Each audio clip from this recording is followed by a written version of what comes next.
Human behavior, new session. So, today we will be talking about motivation and culture. So, I hope so far the learning experience is going great. And so far, the examples which we try to keep very simple are easy to understand as well. We try to keep the example very simple so that everybody can understand the core concepts. Because if you have the concepts clear, then it would be easier for you to apply those concepts in the exam, no matter how the question comes in the exam. Because if you'll only ratify things, then if the question is rephrased by the examiner, then you will not be able to attempt it. But if you have your concepts clear, then no matter how the question is actually presented, with the clear concepts, you will be able to attend any question, no matter how the examiner is going to present the question. So, in today's session, we will be talking about motivation and culture, as we said in the beginning. So you must be wondering that what exactly is motivation, because motivation is a word which we tend to listen a lot since our early childhood. We get to watch it on television. We get to, I mean, hear about it whenever there are people talking in the social setups. We tend to hear this word that people are less motivated, people are more motivated. We get to listen to this that more motivated people are those who get to have more success in their life. So how exactly this all motivation thing works? So in today's session we will try to explore and understand that how this motivation thing really plays part in a human life. So is this motivation a behavior in itself, as we are studying this course of human behavior? So we'll also try to find out that how is this human behavior course having this topic included in it, that is of motivation. Why is this very important for everybody to stay motivated? Why is it important for everybody to keep their morals high? And in the tough times, why is it important for motivation to stay triggered? Otherwise there's going to be a disaster, which a normal human being can face, or any exceptional human being even can face if there is no motivation. So if we start this topic with the definition given by the book, then we would see that the definition of book goes like this: that a general desire, need, or want that generates the energy required for someone to behave in a particular way.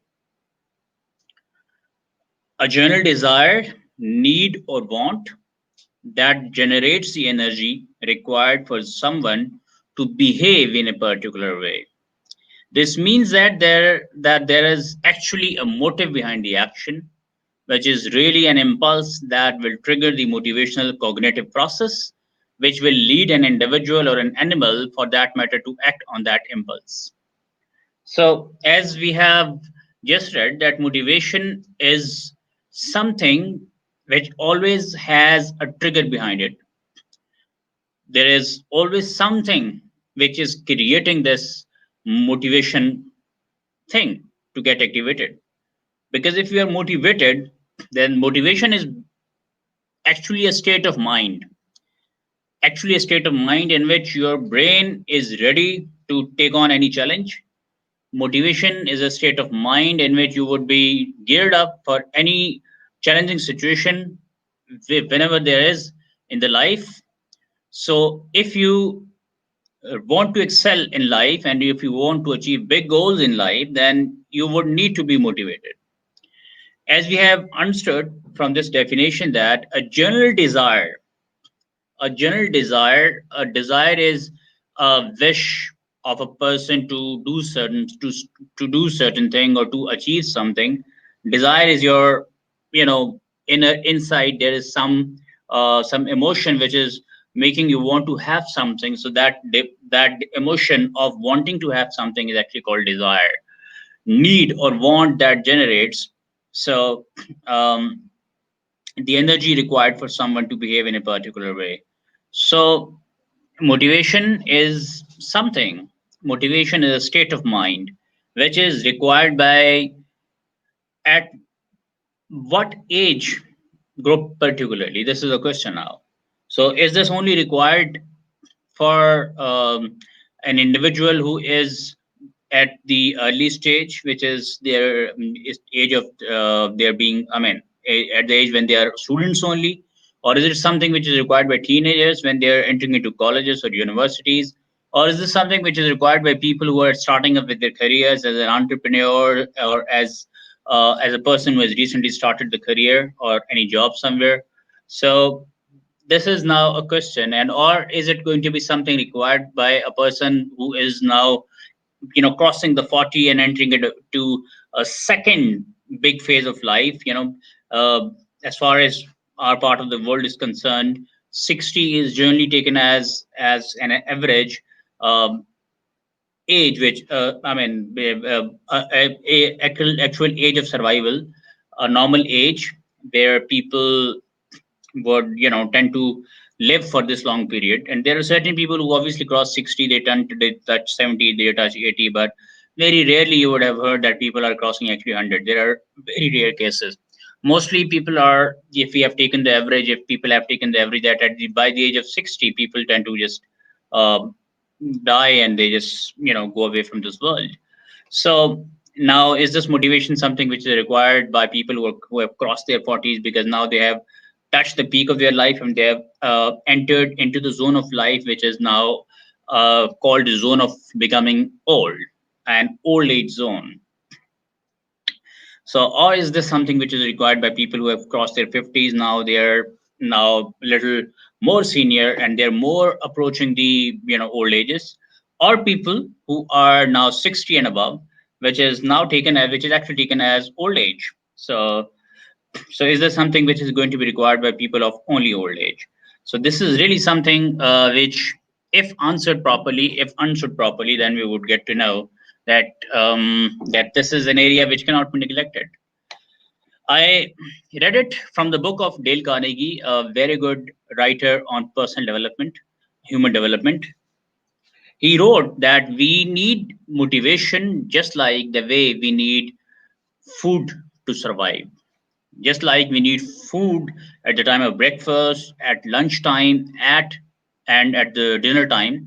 These are three timings. These are three times when your body require food to for survival. Because if you will not have these three times supplied by food, then you will feel weak in the body, and eventually you will not have energies to perform the things, no matter how intelligent you are. But if your body is not sufficiently fed with right food, you will not be able to do anything with that intelligence. So it is very important that you keep your body fit as well, because that intellect, that intelligence is going to be only of work if your body is supporting you. And if your body is not supporting you, then there's nothing which you will be able to do. There may be some strong desires, you may have strong intellect, you may have strong knowledge which you would want to communicate, but because of lack of energies in your body, you will not be able to communicate that knowledge to the people you would like to communicate to. So, as from that quotation of Dale Carnegie, we just got to know that motivation is something which is required by people of all ages. Motivation is something, the quotation was that motivation is required by every human being, just like they need food. So, from this, we get to know that if food is something which provides energy to the body, then motivation is a food which provides energy to mind. So if tea is something which gives you energy, then positive thoughts, positive emotions is something which will provide energy to mind. So with this, we get to know that motivation is an emotion which we need to have in our mind. If we will only be able to make use of our fit bodies if we have motivated mind. If your body is completely fit and you are sufficiently backed up by all the right energies and perfect looking physique, but your mind is not supporting you and your mind is demotivated, then you will absolutely not be able to, make use of this good body. The best example can be a Lamborghini, a Ferrari, or Porsche or Rolls Royce. These are very, very, very costly cars, very, very expensive cars. So if there's a person who is sitting inside the car and he does not know how to drive the car. So no matter, even if he's sitting inside Rolls Royce, inside Mercedes, inside whichever expensive car you name of the world. But if that man does not know how to drive, then there is absolutely no use. He will not be taking the real taste. He will not be, taking the real flair of that car and the drive of that car, because the core purpose of that car is not to just sit inside. The core purpose is to, get the car driven on the roads and, make use of it in the actual context, the context in which that car is actually made. So likewise, if you apply the same example on your real life, so you can actually take this human body as an expensive car. If this, just consider this human body as a fit body, which is completely fit. It is ready to support you. It is ready to, give you all the support for whatever your, desires are in your mind. So just think this human body as a expensive car and take this brain as a driver. So just as we just discussed an example that if there is a person sitting in Rolls Royce and he does not know how to drive the Rolls Royce, so there is absolutely going to be of no use. So likewise, if you have the perfect body of the world, if you have perfect blessed physique of the world, but if your mind is not motivated, if your mind does not know how to make use of this body properly, then there is absolutely no use of this, this good body. Likewise, if there is a person who is amazing at driving the car, who is an absolute perfect, but he gets to sit in a car which is not in proper, you know not in proper working condition. So no matter how good driver he is, no matter how best he can drive the car, but if the car is not fit, then that driving skill is going to be of no use at all, because no matter how good driver he is, if that car is not starting up, there is no use of that skill at all if that car is totally not ready to get driven. Same example applies in the real life. No matter how fit your brain is, no matter how intelligent your brain is, but if your body is not supportive, if your body is feverish, if your body is ill, if your body is not having energies, if your body is not properly fed, then there is going to be no use of this intelligent brain. So we have just taken the both situations and we have tried to understand the example, and we have shared, we have actually talked about a couple of examples to understand that how exactly this mind and brain thing works. So the thing which operates your brain is basically your motivation. Okay. So I mean, just like the driver, if the driver is the brain and the skill to drive the car is that skill which makes that brain, which makes that human drive the car. So likewise, this brain, you can take it as a human, and the motivation inside is that skill to drive. So if you do not have a skill to drive, there is an absolute no way you will able to make use of this beautiful body, this perfect body. So this is actually what motivation is. Motivation is your skill to make use of this body. Motivation is your skill to take on the challenges of life, no matter how difficult life is, getting posed on you, but you're not giving up and you're not ready to surrender at all, and you're just standing in front of life and you're just standing before those all troubles, and you are not ready to give up. You are fighting and fighting, and the power which is making you not give up is actually motivation. So it's a desire, it's a need, it's a want that generates energy required for someone to behave in a particular way. So with this, we have understood that this motivation thing is something very important, and we need good mindset to have this motivation to work for us. So now, what are the primary triggers why this motivation gets triggered? So let's try to find out. So the next important thing is there are like three.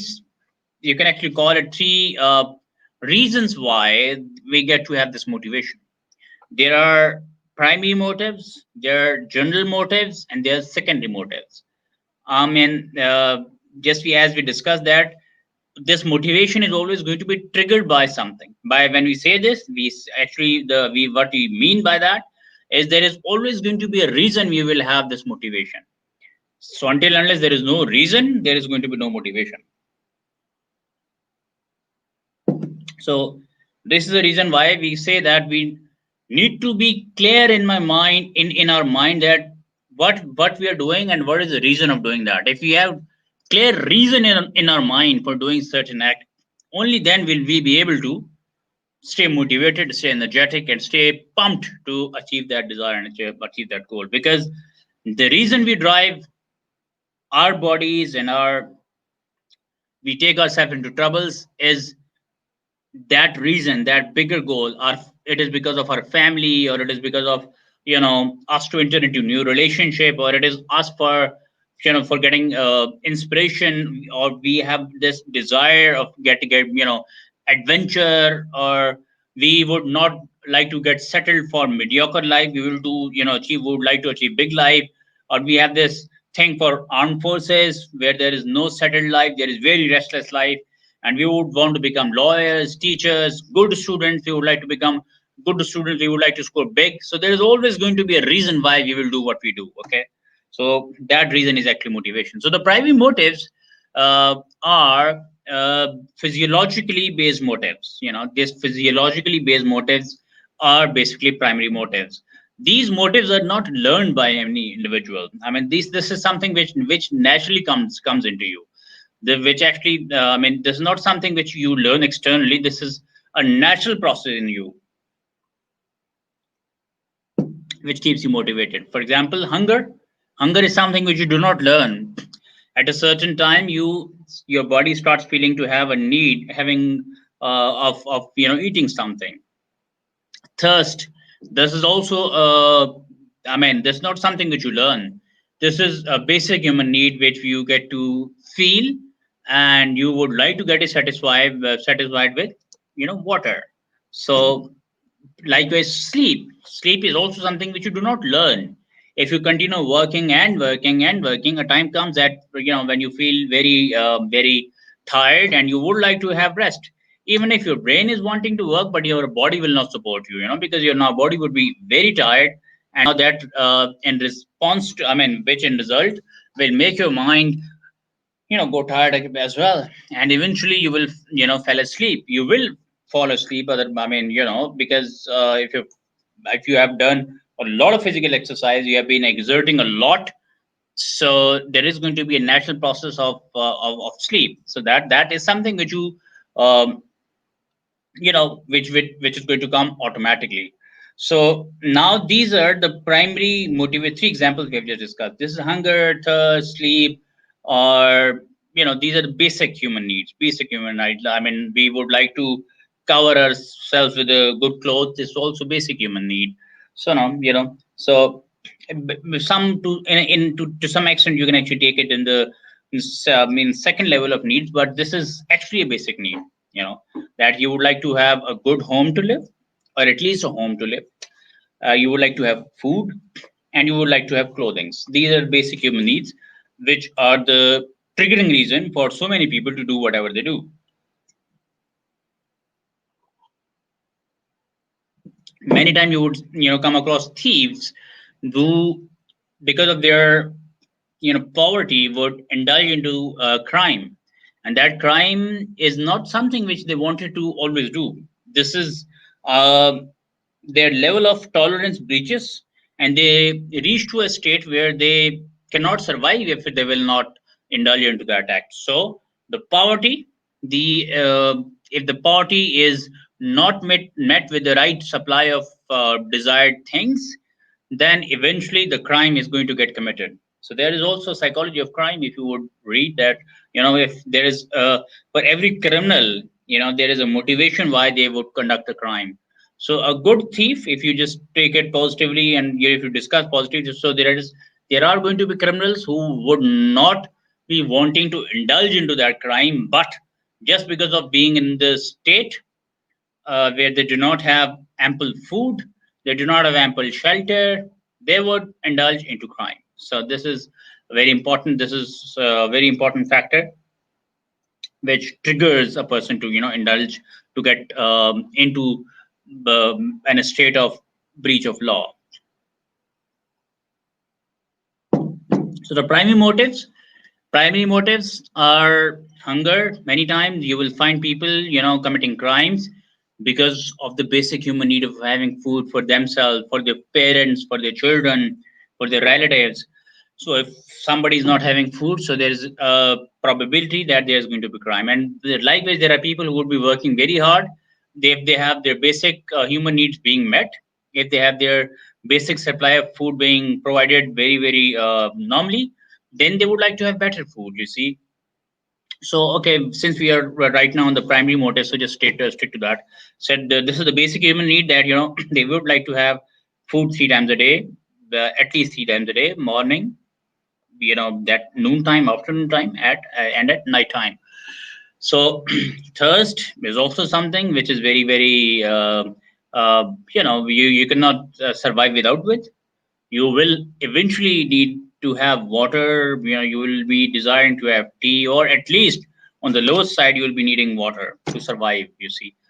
So likewise sleep. So these are the basic things which uh, for which a person might reach to a point that a person would do any act, and will get motivated to do any act to get these physical needs, these very basic physical motives get satisfied.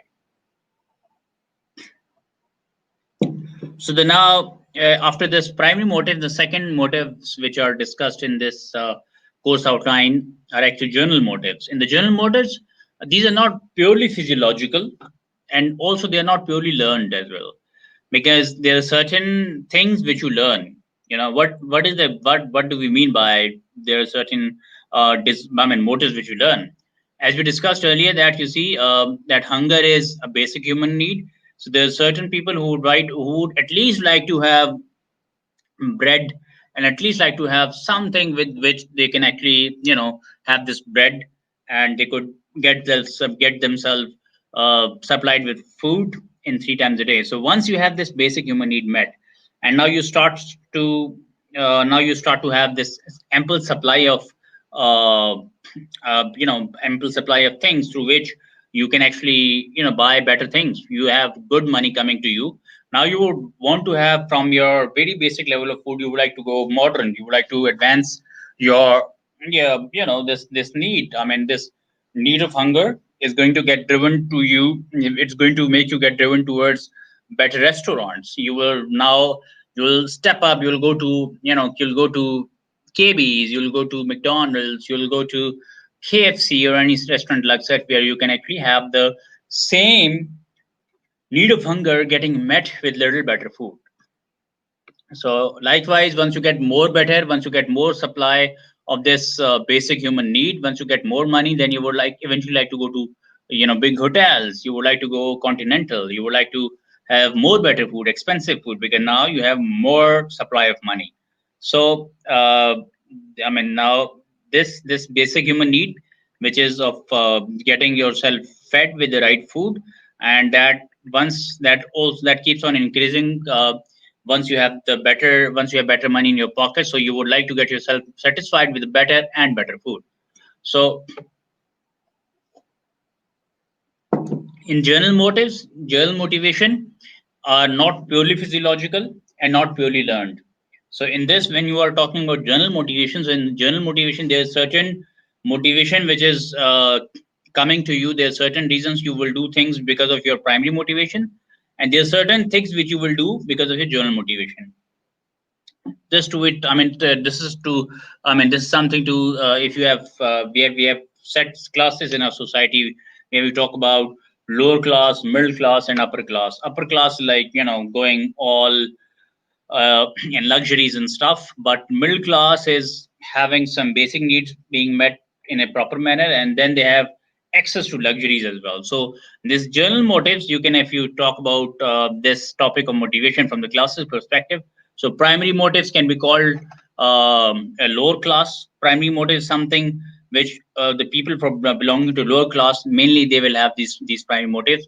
So they would, as they will not be supplied with ample food and money, so they at least would not like to have the basic hunger, thirst, and sleep need get satisfied. So once you have supply of money, you get little richer, you get little better in your life, then your needs emerge, and you get to see luxuries in life, and your needs turn up accordingly. And then your needs not only remains physiological, now your need also becomes advanced, and you also get to have some things triggered from the luxuries as well. So not purely physiological, not purely learned, something between. Example: curiosity, manipulation, desire to remain active, affection. All these things. Curiosity, that you see what is the charm of living in a better house. So what is the charm of driving a better car? What is the charm of having a flight taken from one city of the world, of one city of a country to the second city of the same country or any other country? So this curiosity makes you drive towards doing new things. So desire to remain active will take you to clubs, gyms, swimming pools, to to avenues where you can run. They will take you to parks. So this desire, again, general motivation is now your life is advancing and your basic needs are now sufficiently met, and now your basic need, and you started to have enough money that basic needs are now properly being met, and now you have additional money to spend on yourself or on your family. And with this additional money, now you will start approaching luxuries which are in your access. So this is what the general motive is. So the third motive, which is secondary motive. Motives has been learned over time. Example: power, achievement, status, motive, security, etc. Now you are amply supplied with money. You are amply supplied with all the basic necessity of life, and now there is an excess. There is an abundance of supply. So now you will enter into the third category of life, which is which is the luxury life. You see, in this you get to have secondary motives.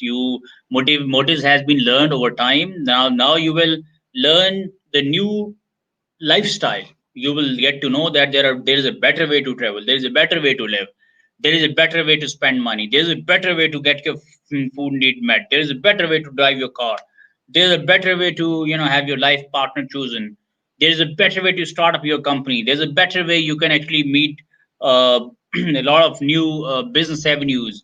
There is always, I mean, now since you have now abundance of supply of money, so now you will be in another state of mind. Motives that has learned over time. Example: power. You would now want to have power because now your basic needs are met. You have ample money. So there are a lot of people you must have noticed, especially in Pakistan, there are people in politics.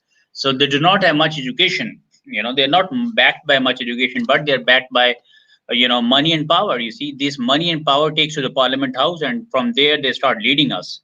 I mean, actually the country should get led by people who have ample education, but what is actually happening, that the money part and this money and power, these two things combined, people enter into parliament house, which is very unfortunate.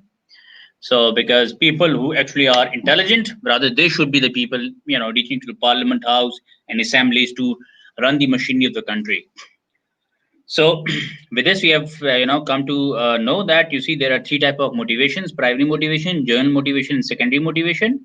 Primary motivation is to do with basic human needs. General motivation is to do with basic human needs plus now you have ample supply of things. So you, from basic human needs, you will advance up to the next step, and you will enter into another zone where you will have some access to some luxuries of life. But in the third state, you have now ample supply of money, you have ample supply of things. Now you would actually aim for luxuries. You would like to have your aeroplane, helicopter, ships, and you would like to own big five-star hotels and stuff like that. So this is secondary motive, which makes you do things, which you do things. So the second important part of today's chapter is culture, basic humans and basic emotions and cultures. So um, let's try to find out how exactly this term basic emotion comes in the books. So basic emotions, which any human being, who will not learn these emotions, these naturally comes to any human who takes birth, are actually anger, fear, anticipation, surprise, joy, sadness, trust, happiness. So these are the basic emotions which we all tend to have naturally. There are these things are I mean, this is not something which you're learning. This is coming into us naturally. You would notice that if you start screaming in front of a child, the child will start crying. So, what is the reason why that child? I mean, what is the reason why the child starts crying is the fear. The fear of uh, getting hurt or getting beaten or whatever. So there is this fear of threat, fear of life, which makes the child go cry. So, like with anticipation, anticipation is when you show a slap to somebody, so the person would get to know that now, if the hand has been shown, now there is a slap which might come. So, anticipation is something which you preempt in advance that this might happen. You anticipate things. You, from the developments of circumstances, from the various development of things, you would make an assessment that you say, if this, and that happened, now that will happen. So in anticipation is a basic emotion in which you would get to know that if these things are taking place, then eventually another thing which is going to take place is that. So like with surprise, joy, sadness, these are basic human nature, human emotion. Basically, we all tend to have fear. We all get to have anger. I mean, there are a lot of situations. No matter how cool we are, but there are situations which we are going to face in our life where we will lose our temper, we will lose our control, we are going to get temperamented, we are going to get hampered, we are going to get frustrated over things, and we will be angry. So so these are basic human emotions. So what is the relation of these basic human emotion with culture?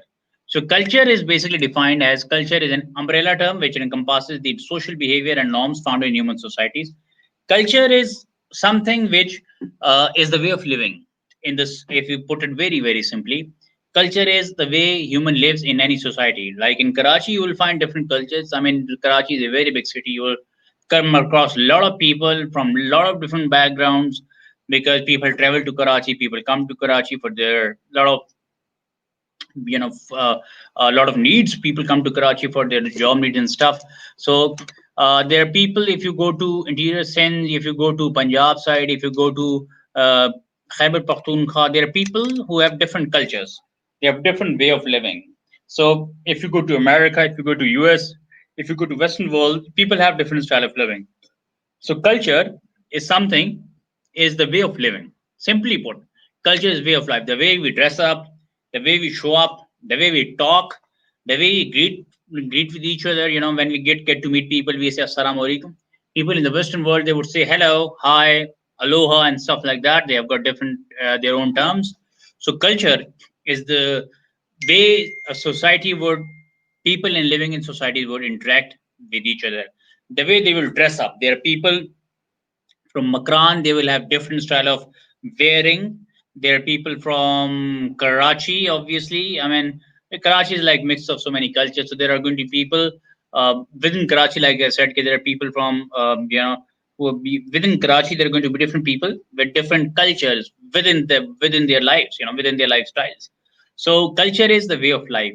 A tribe of people, a group of people, they start living a life in a certain manner. That way of life becomes their culture. Culture is an umbrella term which encompasses the social behavior and norms found in human societies, as well as the knowledge, beliefs, arts, law, customs, capabilities, and habits of individuals in these groups.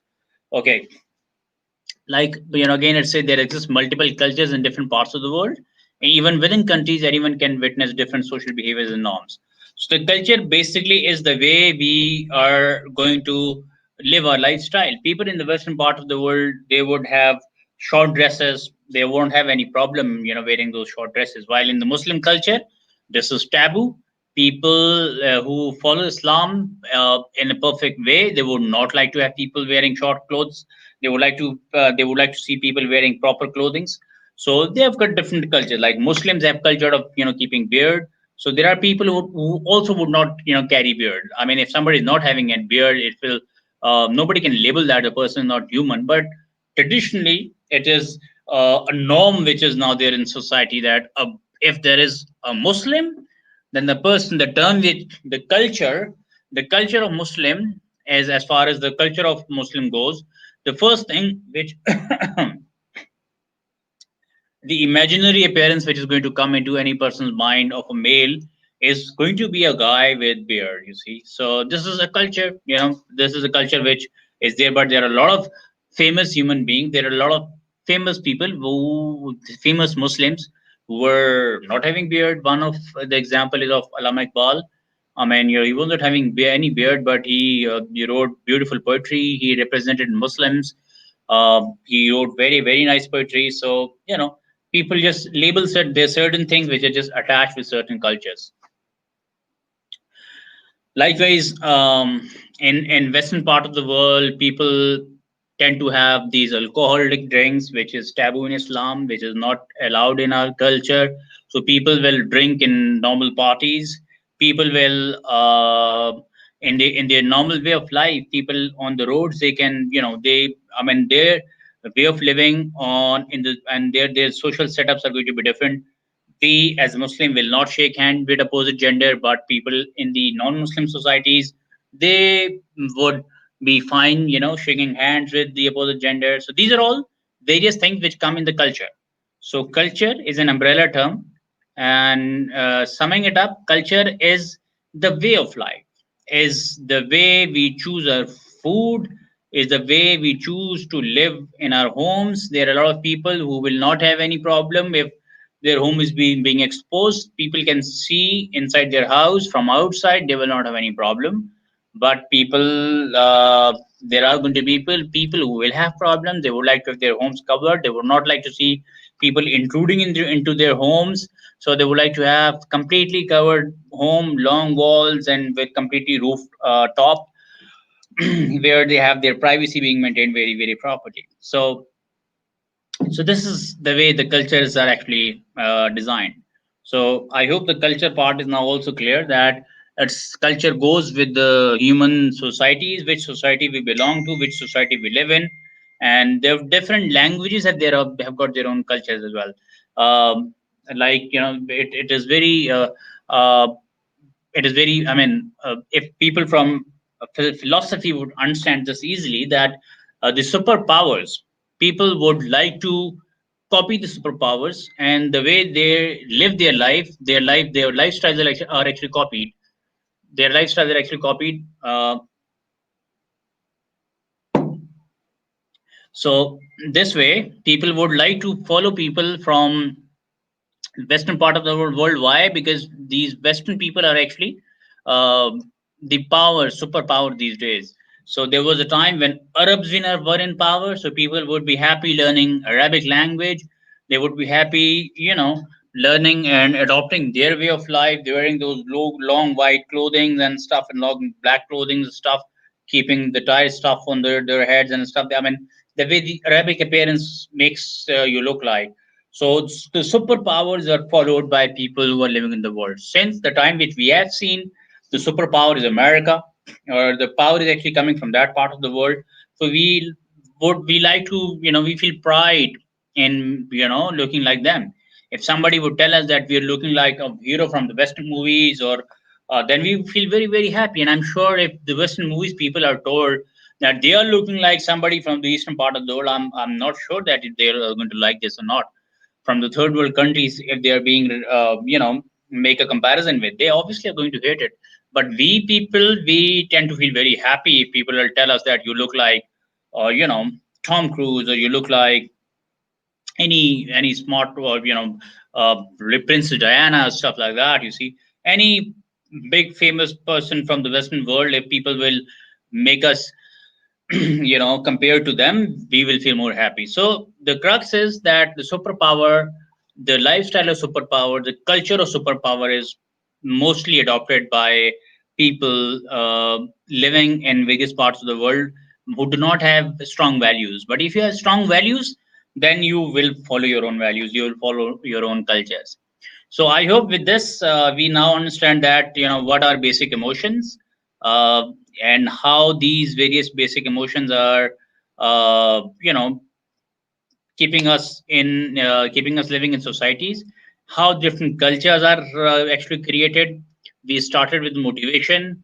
That what is motivation? Then we started primary motivation. We started general motivation. We started secondary motivation. Then after motivation, we started basic emotions, and then we came to culture. And with this, we actually reach to the conclusion of our today's session. I hope the session was easy to understand. You can always play the same video again to make yourself clear and understood on the topic. So let's conclude the talk and we will meet again in the next session.